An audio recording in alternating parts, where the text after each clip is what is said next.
Welcome to this short video about the most common grammar mistakes people make when they speak English as a foreign language. Let's start with a noun. The plural of child is children and not childs. The plural of woman is women, of man is men. If we add "s" at the end of the singular, we get the possessive, a child's toy, a woman's dress, or a man's hat. There are some nouns that don't have a plural at all, and these are money, luggage, baggage, advice, garbage, rubbish, information, knowledge, or some nouns meaning types of food, honey, milk, rice, pasta, butter, or bread. Let's go to the adjective. The most important adjectives, good and bad, don't respect the rule of comparing, of making the comparison, but they have a different form to when we compare them. For good, we've got better and the best, never gooder or the goodest. For the adjective bad or ill, we compare it using the word worse, and the superlative the worst. We never say more bad or more ill or the most bad. The particle used in the comparative degree for all the adjectives is than, T-H-A-N, and not this than, T-H-E-N, which means some time ago, the adverb of time. A few words about the pronouns now.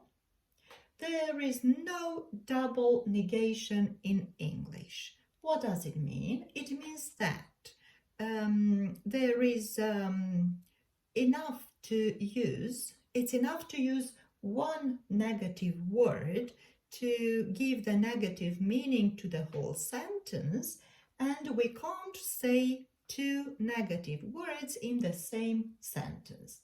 If we use the verb in the affirmative, yes, we can say a negative word, but only one. But if we use the verb in the negative form, we have to replace all the no words, the negative words, with any. I'm giving you a few examples. I know nobody or no one here.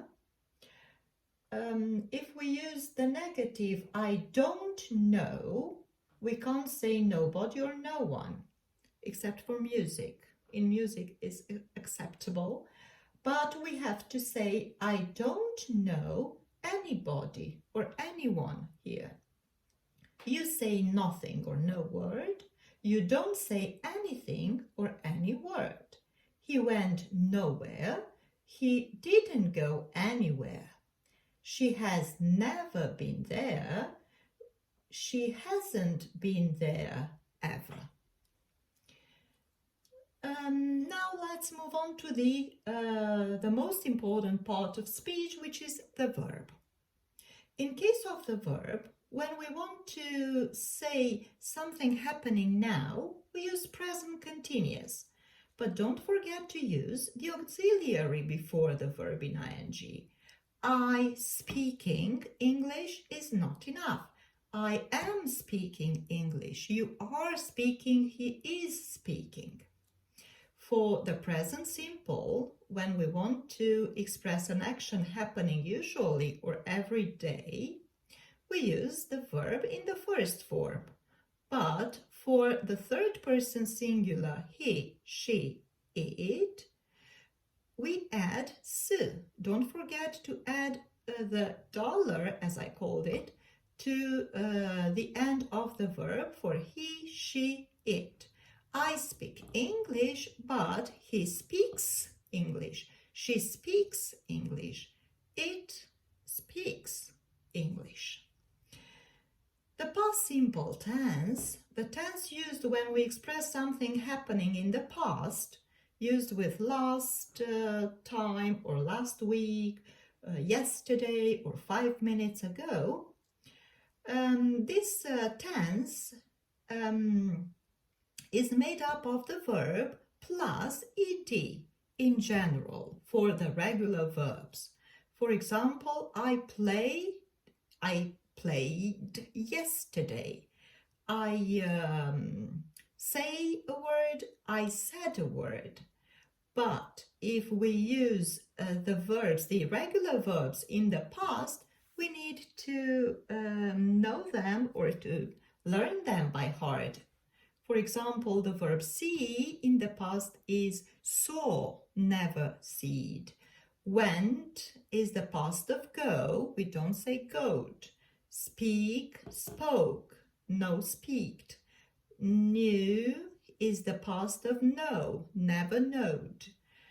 Buy has the past bought, and it's wrong to say buyed. Last thing about the questions. When we start asking a question in the present simple, don't forget to start with do or does. Do you speak English? Does she speak English? Or in the past, we say, did you go? Never did you went. Did you know or did you speak?